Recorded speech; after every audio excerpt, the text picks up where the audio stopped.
सर्वप्रथम मैं पवन सर को धन्यवाद देना चाहती हूँ जिसने मुझे यहाँ आमंत्रित किया। परम आदरणीय सभापति महोदय, पूज्य प्राध्यापकगण एवं प्राध्यापिका एवं यहाँ पर बैठे हुए मेरे अतिथिगण, आज बड़े ही हर्ष की बात है कि हम सब यहाँ दिनकर जयंती मनाने के लिए एकत्र हुए। तो दिनकर जयंती मनाने से पहले हम लोग को दिनकर जी के बारे में जानना बहुत ही जरूरी है। तो आप लोग, जैसा कि हम सब जानते हैं कि राष्ट्रकवि रामधारी सिंह दिनकर का जन्म 23 सितंबर 1908 को बिहार के बेगूसराय जिले के सिमरिया ग्राम में एक कृषक परिवार में हुआ। ये कृषक परिवार में इनका जन्म हुआ है। तो आप लोग ये समझ सकते हैं, हम सब समझ सकते हैं कि इनका जीवन कितना स्ट्रगल पूर्ण होगा, कितना संघर्षमय होगा। तो आज इनके ही भैया ने जैसे बताया कि उर्वशी के बारे में मैं आप लोगों के बीच 2-4 लाइन सुनाने जा रही हूँ। तो सबसे पहले उर्वशी सुनाने से पहले उनका बात परिचय होना जरूरी है उर्वशी के बारे में। तो मैं बताना चाहती हूँ कि उर्वशी जो थी वो स्वर्गलोक की अप्सरा थी और ये इंद्र के कुरुपात्र थे। उर्वशी का एक बार हरण होने के बाद पुरुरवा, आप लोग नाम सुने होंगे पुरुरवा का, पुरुरवा ने इनको बचाया था और उसी ने पुरुरवा ने ही उर्वशी के लिए कुछ पंक्ति लिखे हैं जो इस प्रकार: मृत मानव की विजय का तुर्य हूँ मैं, मृत मानव की विजय का तुर्य हूँ मैं, उर्वशी अपने समय का सूर्य हूँ मैं, उर्वशी अपने समय का सूर्य हूँ मैं, अंधतम के भाल पर पावक जलाता हूँ,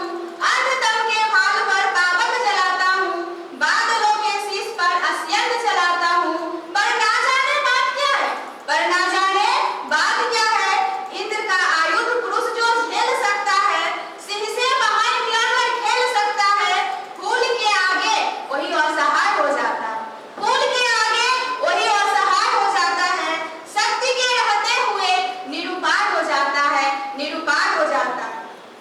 विद्ध हो जाता सहज बंकिम नयन के बाण से, जीत लेती रूप सी नारी उसे मुस्कान से, विद्ध हो जाता सहज बंकिम नयन के बाण से, जीत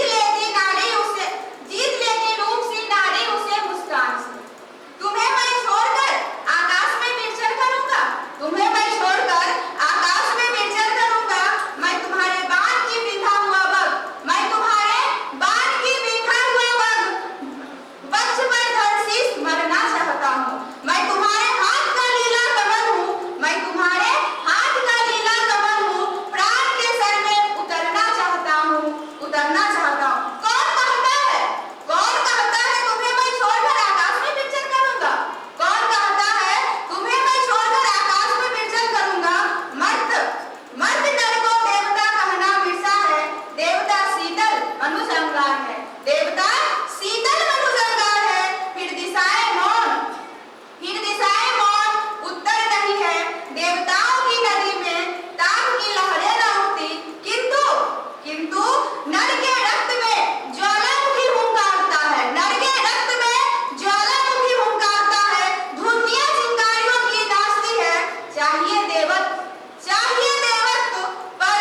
इस आग को धर दूं कहां पर, चाहिए देवत्व पर इस आग को धर दूं कहां पर, कामनाओं को विसर्जित व्योम मैं कर दूं कहां पर, वही को बेचे यह रसकोष बोलो कौन लेगा, आग के बदले मुझे संतोष बोलो कौन देगा, इन प्रफुल्लित प्राण पुष्प में मुझे शाश्वत शरण दो, मैं तुम्हारे रक्त के तार में समाकर, मैं तुम्हारे रक्त के तार में समाकर प्रार्थना का गीत गाना चाहता हूँ, प्रार्थना का गीत गाना चाहता हूँ। इस प्रकार उर्वशी का कुछ अर्थ आप सबों के बीच मेरे द्वारा प्रस्तुत किया गया, इसमें कोई त्रुटि हो तो आप सब क्षमा कर सकते हैं। और अंत में दसवीं गति की 2 पंक्ति कहना चाहती हूँ। वसुधा का नेता कौन हुआ, वसुधा का नेता कौन हुआ, भूखंड विजेता कौन हुआ, भूखंड विजेता कौन हुआ, अतुलित यश नेता कौन हुआ, नवधर्म पर नेता कौन हुआ, जिसने न कभी आराम किया, जिसने न कभी आराम किया, विघ्नों में रहकर काम किया, विघ्नों में रहकर काम किया।